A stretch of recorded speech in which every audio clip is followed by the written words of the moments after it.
सफर topper तक में आप सभी का स्वागत है। तो आज हम लोग स्टार्ट करने वाले हैं कौन सा सब्जेक्ट? हिंदी। हिंदी हिंदी को कितने पार्ट में बांटा गया है? दो पार्ट में बांटा गया है। पहला का नाम क्या है? गद्यखंड। और दूसरा का काव्यखंड। काव्यखंड आप लोग स्टार्ट किए होंगे या गद्यखंड? तो गद्यखंड में टोटल चैप्टर की संख्या कितना है?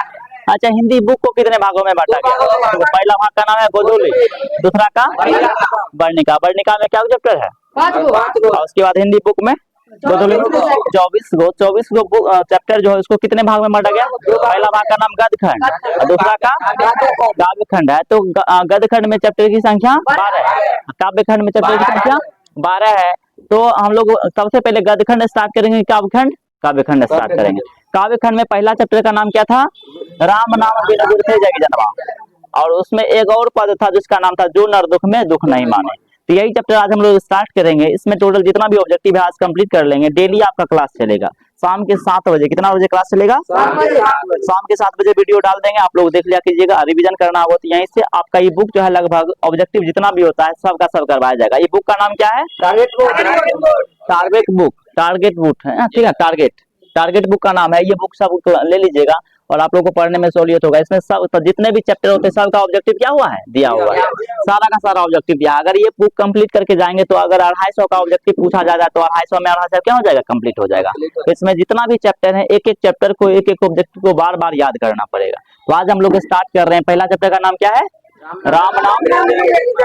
इसमें जितना भी ऑब्जेक्टिव है देखिए आप लोग को आंसर पता है कि नहीं? अगर पता है तो आंसर दीजिएगा, अगर जिसको पता नहीं है उसको आंसर हम बता दिया करेंगे। तो सबसे पहला क्वेश्चन है, दंड कमंडल शिखा सुत धोती तीर्थ गवनु अति भ्रमण करे। यह पंक्ति किस शीर्षक कविता से लिया गया है? बताइए।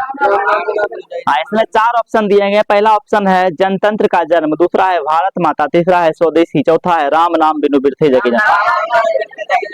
हाँ, इसी से लिया गया answer number option number A हो जाएगा। तो उस पर दूसरा प्रश्न है, गुरु नानक ने किस पद में राम नाम के कीर्तन पर बल दिया है?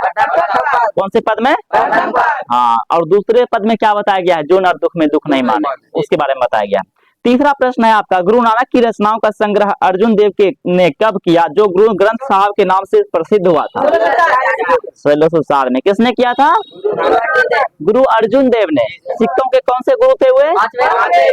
सिखों के प्रथम गुरु कौन है? गुरु नानक। सिखों के 10वें गुरु कौन है? गुरु गोविंद सिंह हैं। तो सिखों के 5वें गुरु जो थे उन्होंने रचनाओं का संग्रह किया था जो किस नाम से प्रसिद्ध हुआ था? गुरु ग्रंथ साहब। कब ये रचना का प्रकाशन किए थे? बहुत सारा ऑब्जेक्टिव बनते जाएगा, आप लोग बताते जाइए। पूछेगा कि गुरु नानक का जन्म कहाँ हुआ था? बताइए। तलवंडी गांव का नाम क्या था? तलवंडी। जिला का नाम क्या था? लाहौर। और किस देश में? पाकिस्तान देश में उनका क्या हुआ था? जन्म हुआ था। तो पूछेगा तलवंडी ग्राम कहाँ पे है? पाकिस्तान में है। और पूछेगा नेक्स्ट क्वेश्चन है 5 नंबर, वर्णाश्रम और कर्मकांड का विरोध किसने किया था? गुरु नानक ने। अगला प्रश्न है, गुरु नानक ने किस भाषा में कविताएं लिखी थी? 2 भाषा में, पहला हिंदी, दूसरा पूछेगा कि गुरु नानक ने पंजाबी के साथ साथ और किस भाषा में हिंदी भाषा में कविताएं लिखी? तो 2 भाषा याद रखना है, पहला हिंदी, दूसरा पंजाबी। सिख धर्म के 5वें गुरु कौन थे? अर्जुन देव थे। अगला क्वेश्चन है, राम नाम के कीर्तन पर किसने जोर दिया था? राम भगवान की भक्ति में लीन थे कौन? गुरु नानक। और अगला क्वेश्चन है, नारियों के उचित स्थान के लिए आवाज किसने बुलंद किया था? किसको किसको ये सम्मान दिलाना चाहते थे? अछूतों और स्त्रियों को, उसके बाद जो गरीब लोग थे उसको ये आजादी दिलाना चाहते थे, उसके लिए इन्होंने आवाज बुलंद किया था। अगला क्वेश्चन कहेगा, किसके बिना प्राणी को मुक्ति नहीं मिलती है? हाँ, ये कहेगा गुरु ज्ञान के बिना। क्या होगा आंसर? गुरु ज्ञान के बिना इंसान को क्या नहीं मिलती है? मुक्ति नहीं मिलती है। ये सब प्रश्न आपके एग्जाम में कई बार पूछा गया है। ये क्वेश्चन जो अभी पूछे थे 2018 में पूछा गया था, 2021 में, 2023 में, 3 बार ये प्रश्न पूछा गया है कि किसी प्राणी को किसके बिना मुक्ति नहीं मिलती है? हाँ, किसके बिना इस संसार में जन्म लेना बेकार है? हाँ, राम नाम के बिना इस संसार में जन्म लेना क्या है? इंसान। अगला क्वेश्चन है कि गुरु नानक की 4 गो रचना फेमस है। कितने रचना? 4 का नाम याद है? याद है तो बोलिए तो। जप्पू जी, आशा दीवान, सोहिला, रहीरास। 4 रचना प्रमुख है। 4 का नाम फिर से बोलिए। सोहिला, रहीरास, जप्पू जी, आशा दीवार। 4 रचना याद रखना है। तो पूछेगा 12 नंबर प्रश्न है कि जप्पू जी, आशा दीवार और सोहिला किसकी रचना है? ये पिछले एग्जाम 2024 में पूछा गया, हाल ही के एग्जाम में। अगला प्रश्न है, क्या कहते हुए नानक ने अपना प्राण वाहेगुरु कहते हुए उन्होंने अपना प्राण त्याग दिया। अगला प्रश्न है, गुरु नानक की रचनाओं का संग्रह किसने किया था? अर्जुन देव ने। 15 नंबर क्वेश्चन है, गुरु नानक की रचनाओं का संग्रह का नाम क्या है? गुरु ग्रंथ साहब। इन कब रचना किए थे? 1604 में किए थे। अगला प्रश्न है, राम नाम बिनु बिरथे जगी जन्मा पद में किसकी आलोचना की गई है?